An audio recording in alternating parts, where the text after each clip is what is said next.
The story of the San Francisco Giants is legendary. In my years as the official voice of the Giants, I've had the privilege to meet countless players and personalities whose passion for this team is only matched by their love for the game.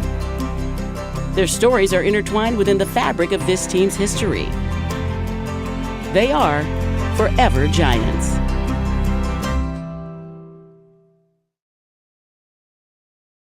Three balls and two strikes. The overshift is on, and Bassett deals.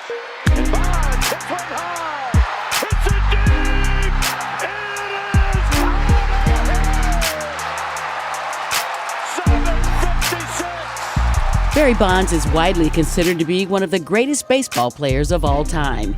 He owns both the single-season and all-time home run records and was walked 2,558 times over the course of his 22-year career. The seven-time MVP grew up surrounded by baseball royalty. Barry's father played 14 years in the bigs, and his godfather is none other than Willie Mays.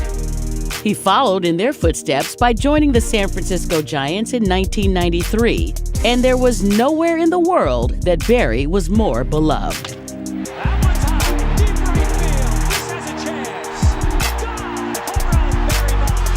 For the next 15 seasons, Barry astounded the baseball world with his talent, intuition, and penchant for the spotlight.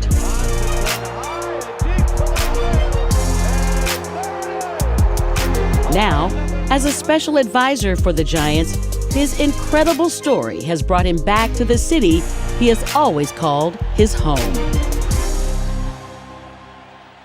All right, before we get started, Barry, full disclosure to our viewers, we go way, way, way, way, way back. My 20s, early 20s. Way back, since I was on the radio at 106 KMEL. Right. So I've known you since long before I got with the Giants. So let's be friends like we really are, our people. Okay?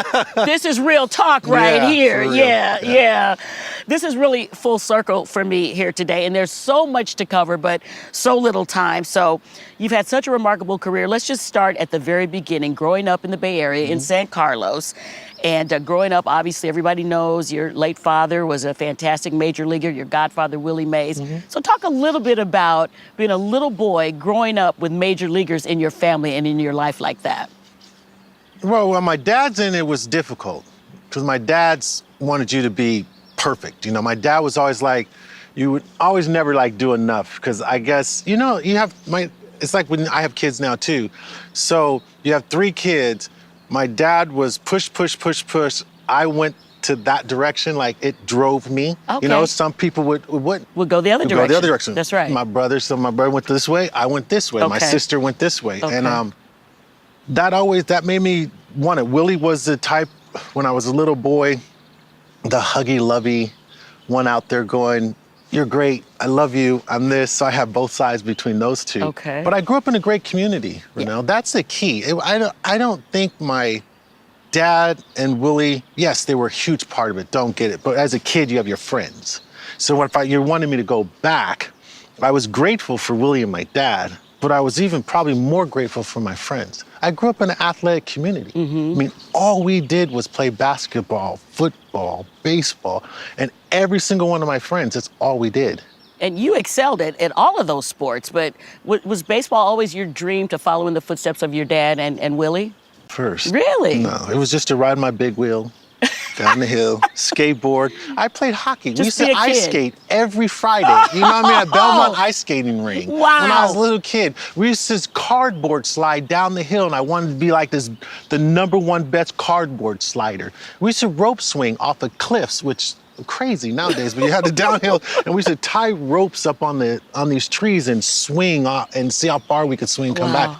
I do want to talk about your mom, and you particularly as a little leaguer, because your dad was always working. So you've always talked about the influence that your mom has had on you and her strength. Yeah. Talk a little bit about Miss Pat for me, please. Well, my mom was the backbone that kept everybody together. I mean, everybody knows my dad played baseball. You know, my dad had a little bit of a drinking problem at those times and stuff. But when my dad stopped playing and stuff, and when I started in high school, I never forget my mom. We used to, you know how you are when you're a kid. My mom's the best mom on the planet. Because my mom's real. Yeah. You know? She always kept it real. She still keeps it real. My mom, so I remember, as you get older, you're like, my mom used to have to drive us to school. We had to take the bus, right? 'Cause Yeah. we went to go Sarah, and I went to Cary School, which was right above Sarah. Okay. So my mom's driving, and sometimes your mom just ain't gonna get dressed and drop you off at school and stuff like that. So my mom, my mom's so funny. It's like, Mom, you gotta drop us off down the street, because we want to walk into the class. We don't want my mom dropping us at the front door. It's not a good look. And my mom's like, boy, all the things that I do for you. So my mom would walk us into class and say, my kids do not want me to bring them to school. We were just like, come on, Mom. She called you yeah, out. That's how she is, but she's our best friend. Wow. My mom's my best friend. My mom is like, if it wasn't for my mom, I think a lot of things would have went downhill for us. That's how I look at it, based on my mom. My mom's inner strength, things probably would have went different, because my mom was the one who really was like, when I didn't want to play baseball, I didn't want to do the things my dad didn't, I said, Mom, I don't want to play baseball. My mom took me to baseball practice, when I was a little league. I didn't want to play when I was little. Really? My mom's like, drove me down there. She says, you don't want to know what's going to happen at home if you don't try, right? And I hit a home run my first at bat. What a shock. What? I hit the ball. Shocking. I don't know if it's a home run. It's a bunch of errors because it went through all their legs. And I just ran around the bases. And I touched home plate. And from that time on, I told my mom I love it. Yeah. I mean, I came at home plate. I was like, Mom, yes, I like it. Yeah, And yeah. That's what started my career, because my mom didn't ever want us to not try. Gotcha. She was the one that's like, if you can't deal with adversity in life, if you can't deal with the struggles to improve, or whatever it is, you ain't gonna get better. Something that I think we all admire about you is how you really, even at a young age, you didn't realize it, but you've always been a student of the game. Yeah. You've always paid attention, and you've learned, and you've watched, and you had natural ability. You were naturally gifted, but it was also important for you to study the game. I'm an introverted, private person, and everyone, I've decided to just tell my story. I've always been like a loner type person, My kids are helping me a lot to get out. Like, Dad, no one knows you. Everyone, they write all these things about you. They say everything about you, and you make zero comments.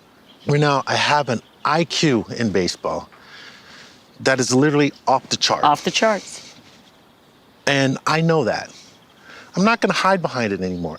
I have people and friends of mine that work on computers and stuff, and they're geniuses with these things. Sure. But they don't have social skills, and I was one of those people. I have an IQ for sports and baseball, and I can tell you 1,000 stories, and I can teach your kids, and I can get with them, and I can make them improve, and I can do these wonderful things. But then when you tell me, Barry, I want you to go do this and do that, I'm like, I can't do that. Yeah. I go the other direction because I'm introverted into this loner. And so I'm trying to be open and honest about who I am. And so it's gonna take a little time, but Sure. I'm trying. And it's much appreciated. And what is also so important about it is the young kids and the young athletes that look up to you that might feel the same as you. We got kids watching now that probably really speaks to and resonates for. So I appreciate you being open with us about that. It's just unfortunate. I played I had a job and a career that millions of people were watching. Yeah. And I didn't know how to respond to it. I felt that, okay, I'm not good at talking, so that's out of the game. So I'm gonna show them on the field, because that's the one thing I could do. Yeah. So I thought just being quiet was because I wasn't talented at talking about anything. I'm gonna just gain your respect and love by just performing it. And let your work speak for itself on the field. And that's what I did. And that's totally okay. Yeah, but it backfired on me a little bit, Well, But so I was like, hey. You know what? That's life. Stuff happens. That's it. And as we always say, baseball is a metaphor for life, and you learn through baseball to fight through adversity. Right. Because baseball is basically, I love how it's a game of failures, just like life is. Right. And you could have a bad day at the plate one day, and the next day you got to shake that sucker off. You're Yes, playing you 162 games a year. So, and me working in baseball these last 19 years has taught me, how to approach my life in a different way, because Right. it really is a metaphor for life. Right. You're always going to get knocked down, but the important thing is, do you have the character to come back Right. and battle back the next day? Right. And you've shown that throughout your career. Well, thank you. Yeah, yeah. Thanks. Let's go to Pittsburgh drafting you. Let's go to the Pirates. Let's talk about that. You're drafted 6th overall in 1985, and you made your MLB debut May 30th, 1986. What do you remember about that day? Anything? Were you for present? 5. I think I struck out 3 times. We were just talking about that, right? You got to bounce right back from that. Yes, and I went into the clubhouse. I didn't make a big stink of it. I went down the hallway and I cried like a little baby. Did you really? I called my dad up and I said, I'm not ready. Oh, man. And he goes, what do you mean? I said, I'm not ready. And he said, did the ball change in size? I said, no. He said, did the pitch seem any faster than it was before you came here? He said, no. He says, then what are you not ready about? And I sat there and thought about that for a minute. I said, maybe it just could have been a bad day. But I said, Dad, it's just like my knees were going like this, but I'm the only one who felt them. No one saw them but me, and I felt like and I couldn't stop shaking in my hands, and I was like, everything I ever worked for is what I wanted. Yeah. But then at the same time, I couldn't stop doing this inside. I'm going, what the hell is going on? You've done this 1,000 times. Yeah.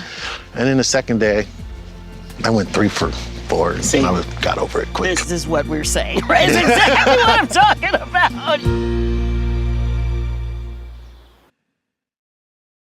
1993, you leave Pittsburgh, you come home, finally. Larry Bear, Peter McGowan call you and say, it's time for you to come and wear the orange and black like your dad and your godfather, and your dad's gonna be your hitting coach, Dusty's gonna be your manager. Tell me about that. That was the moment in greatest day time. of my life. Really? Because the Yankees was in it, and the other teams were in it too. And when the Giants came, there was just a no-brainer. I mean, to have the second chance to go back home, I mean, I had the first chance in high school. Didn't think it was going to happen. I was probably would have ended up going to New York at the time. And they came, there was just a no-brainer. Yeah. I mean, it was, they could have just said anything at that time. I was going home. That's where I always wanted to be. Sure. That's where my dream of life was supposed to be. And nothing was going to stop that. By the time they said, would you like to come home? I was already like, y'all ain't sent me a first-class ticket already? You have to ask me that question twice. Did you feel like the timing was right? Do you feel like everything up until that point led you to this moment and that the timing was right for you to come home at that point? Perfect. Yeah. Because my IQ was here. I already went to and got my master's degree. So I went through the training of school and through Pittsburgh. So to me, I'm the Harvard professor in my sport. And I went through the classes of courses. And by the time I was in San Francisco, I was already the instructor. Yeah. And I remember Peter McGowan says, how good are you? I said, Peter, if I fail you, I'll give you $1 million back to whatever charity you want. That's how confident I was and how happy I was to go home. Man. And then from there, it was just skyrocketing. You were so good you would break your own records.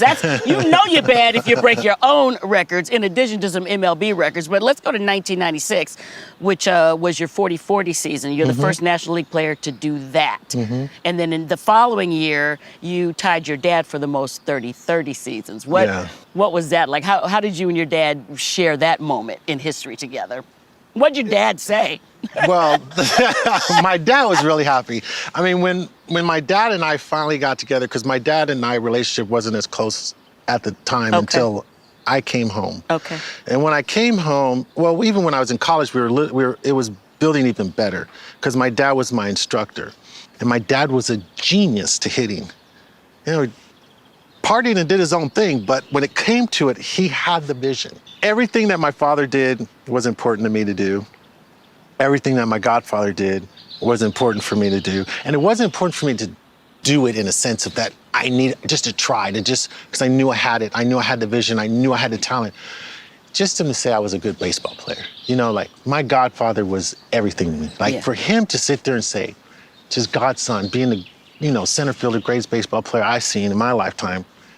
Like, just to say, you know what, kid, you did okay. You were good. Because when I was little, Willie would throw the balls in the infield and I couldn't reach. I was like 5, 6 years old running and trying to throw the ball. And he's like, how you gonna be good if you can't reach second base? And I'm like, so my whole mindset was like, I just want you to love me and I want you to like me. And I want you to think that I'm great, And so, people think that I had pressures from Miller, but no. But pressure for me was just their acceptance from my father and Willie. I remember you saying that at the plaque dedication, how as you always just wanted the approval of your dad and your godfather as a baseball player. That's it.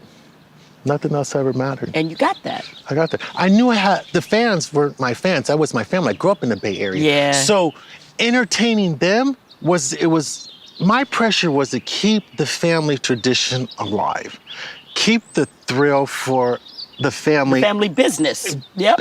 But the Bay Area. Yeah. I took pride in that. I took pride when Joe Montana and the 49ers win. I take pride now that the Warriors are winning. Yeah. I took pride in the Bay Area because I grew up in a great loving community. Yeah. It wasn't the fact of anything else. And I didn't want anyone to walk in our house with my family and disrespect us. You done lost your mind. I know that. I know that was not going to happen. No, I'm like, we can't do this. We got to keep going. But, hey, I did the best I could.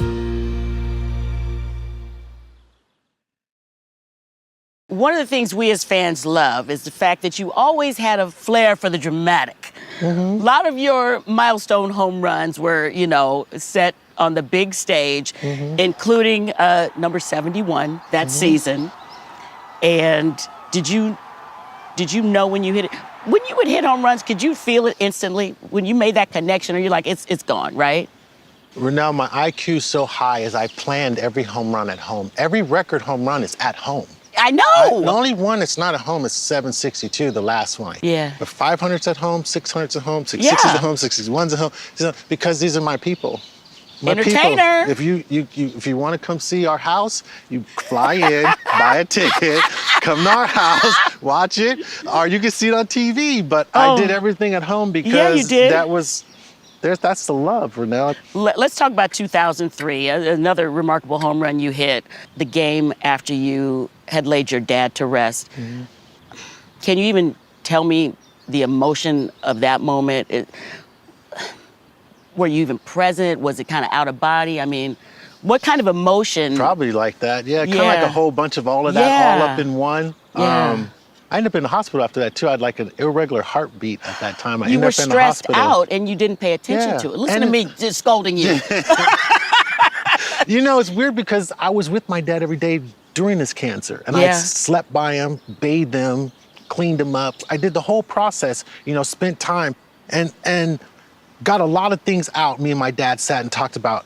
And then all of a sudden at the game, and then when my dad passed away, and that all happened, I couldn't understand why I had that same lost feeling. You know what I mean? Because I think my dad and I shared everything at the time. I think the things that I didn't like about my dad, we got out. The things that my dad said he was sorry for all the things that went down, we got out. And I was so grateful for that, that we could put a lot of things to rest. That's a blessing. You really had closure. Yeah, because I sat down on my dad's floor and I was like, Dad, you were, he's like, I know, but you became something out of it, so it wasn't all that bad. Right. You know what I mean? Right. And, my dad said, I'm sorry, there was things, we're all different people. We all come from different things, but I couldn't understand why I had that same lost feeling. And I think my career went like this, and it stayed right here. As soon as my dad was gone, it started to go like this. Because the things that my dad would call me on the phone and say, you're doing this, I didn't have that phone call anymore. Oh my God, Do you see what I'm saying? I got it. I don't have that call anymore. I got it. I was the same way. I got it. And so I was just hanging on. Yeah. Just hanging on. And, when my dad passed away after 2003, 2004, I played really well. 2005, I got hurt. Yeah. 2006 came, I was hanging on. 2007, I wanted to play 2008 and end it. Yeah. Didn't have the chance, but it was just slowly doing this because I didn't have, I was alone. So people don't understand. I was never alone in my career. Of course. I always had my dad. Right. I got you. And you don't leave your wingman. No. I don't care what it is. And I didn't leave my dad. No matter how our differences were, Yeah. no matter how we fought or battled things, I didn't leave my dad because my dad was a genius. Yeah. And so when my dad left, I was like, maybe I'm not as smart as I thought I was. You know, all those little, self-doubt. Yeah, I get it. And so that happened to me. Man, yeah, I totally understand that. You are back in the organization as a Yes. special advisor. I know you spent some time in spring training, and what kind of other things are you doing? It's funny because all my friends go, "What do you do?" I said, "I listen now." I didn't listen before. I didn't have to. I said, "That's your office, it's my office. Right. I am the boss." But now I have a boss. Yes, you I said, do. It's weird saying I do have a boss now, and I had one my whole career.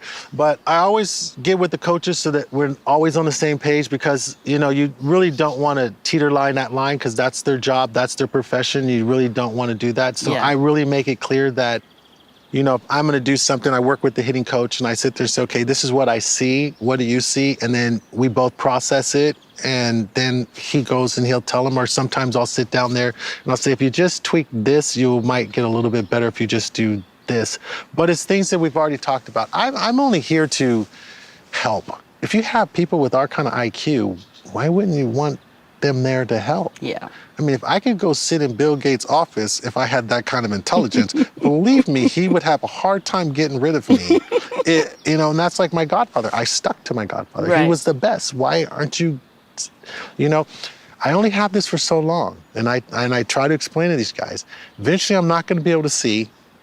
And there's going to be a time I'm not going to be here. You better absorb all you can. If it doesn't work, it doesn't hurt you. It's free. Yes. You know what I mean? Yes. Just grab it. Yes. If there's something you think, if it doesn't work, throw it in the garbage. That's right. You know, do you know how Right. many darts me and my dad threw that I threw in the garbage because it didn't work? But eventually something's going to stick or something's going to click. But the guys here, they utilize it. Yeah. You know, they Well, do. well, again, I can't thank you enough. This has been an amazing conversation, and I'm so grateful to you. And just thank you for joining me. I know the fans are going to appreciate this. And thanks to Silver Oak for having us. Love you, Renee. I love you more. There you go. Cheers. Cheers Little to sippy you. Sip. Little sippy sip.